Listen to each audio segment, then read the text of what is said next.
final episode of our exclusive look at Battlefield 3, it's time to focus on the area that made DICE famous all those years ago with the original 1942, multiplayer.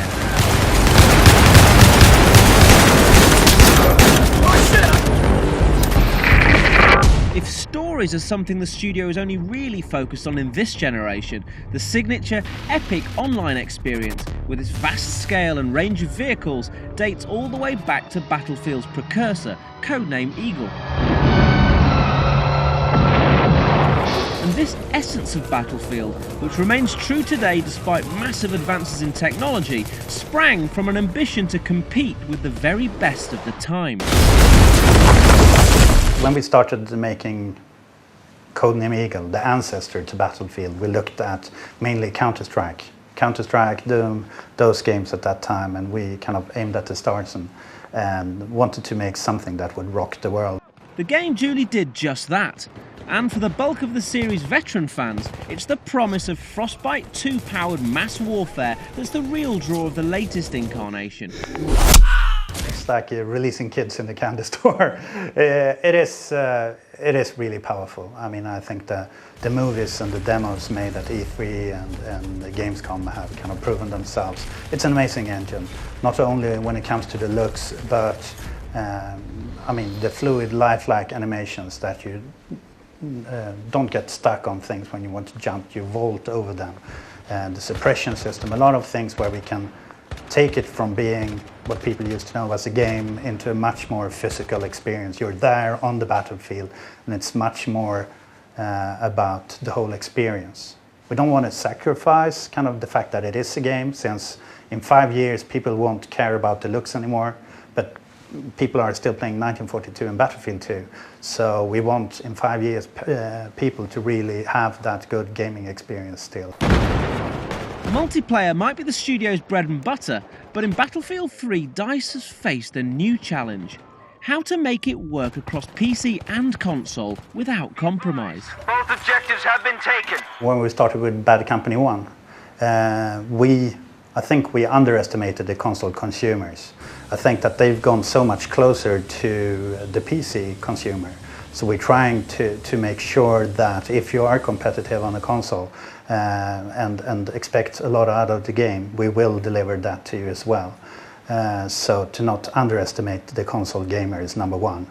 And then, of course, the gained experience from making games on console the last couple of years have really helped us to deliver a good experience. Overall, I would say, I mean, on PC, the classical Battlefield is back, 64 players, all-out war, and for console, I think it would be suicidal of us to try to do exactly the same setup, and thus giving players quite a boring experience. We still want to deliver a good experience, but you will see the same vehicles in there, the jets are in there, the helicopter, you know, everything.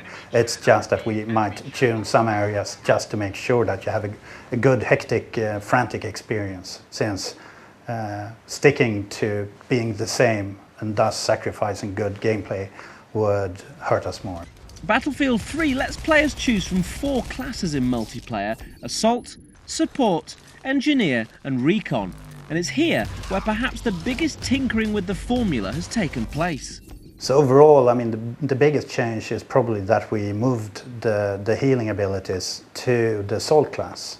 And the main thinking here is that if we look at where the classes usually play on the battlefield, the Assault class is usually the run and gun soldier. It's at the front line, that's where most people go down, and then having healing abilities somewhere in the mid to rear of the battlefield won't really help you when you're up there. So now we have the healing abilities up there. The Assault class can customize himself to have, you know, heal bag, defibs to revive fallen friendlies. In anticipation of the game's release, EA launched a beta test of Battlefield 3 made available to millions online, and Eurogamer TV took its orders like a man.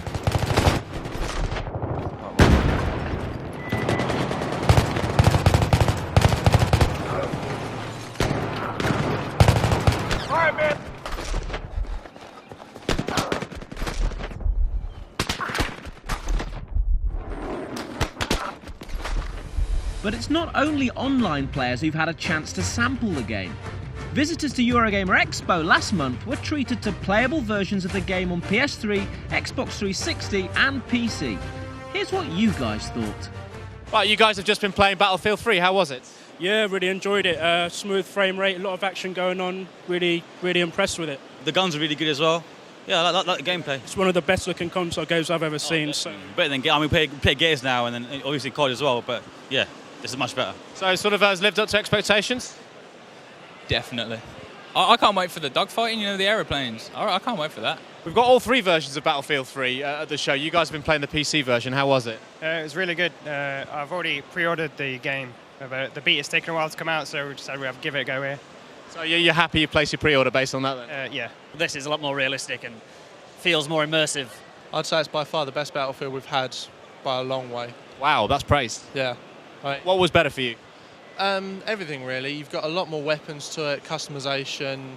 The maps just feel a lot better, and obviously you've got the destruction system that DICE have really gone into a lot this time round.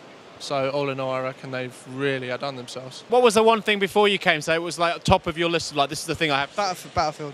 What was on the top of your list of things like, right, we've got to see these games? Definitely Battlefield 3. I'm hearing that a lot.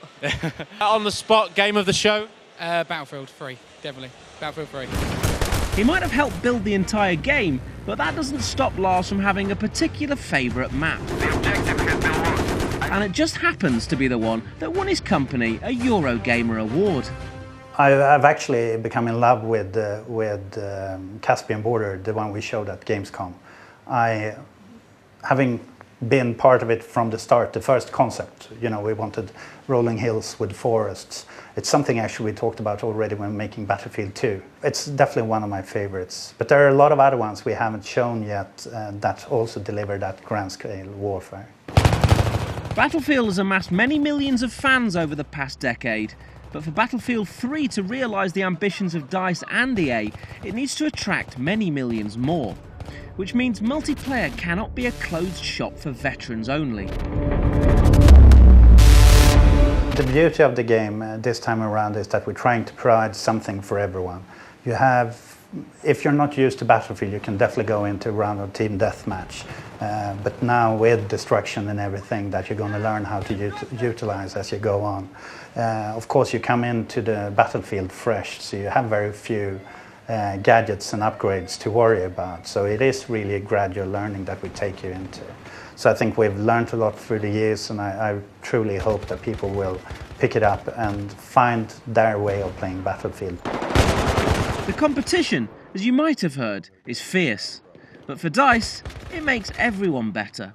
And then, of course, we've been working side by side with most of the big franchises during those years. And I think it's a healthy competition. Without them and without playing them, we wouldn't be where we are today. And I think that goes for every game maker in the industry. You don't want to be alone on the market, since you wouldn't get as many ideas and thoughts around what's possible to do. So, with the game on the verge of its launch, is he confident that Battlefield can once again rock the world? I am.